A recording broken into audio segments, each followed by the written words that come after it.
बिस्मिल्लाहिर्रहमानिर्रहीम। अस्सलाम वालेकुम दोस्तों, मैं हूं मोहम्मद अरहम नवीद और अरहम से होलिस्टिक टॉक्स चैनल में आपको वेलकम करता हूं। अच्छा जी दोस्तों, तो आज हम नवीद भाई के सेटअप में हैं, तो इनसे 2-3 क्वेश्चन करते हैं।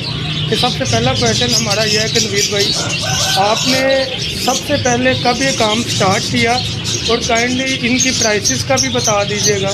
जी अस्सलाम वालेकुम जी। ये तकरीबन 20 साल हो गए हैं ये काम करते। स्कूल टाइम से लेकर अभी तक ये शौकीन था। पहले मैंने खुद ये शौक़ रखा था, इसलिए मैंने ये काम शुरू किया हुआ है।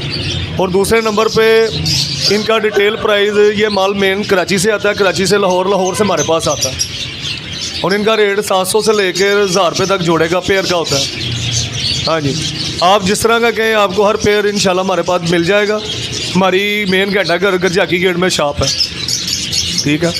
और अल्लाह खैर रखे, हर किस्म की हमारे पास अद्वियात, दाना, परिंदे हर किस्म के मिल सकते हैं आपको।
वो आया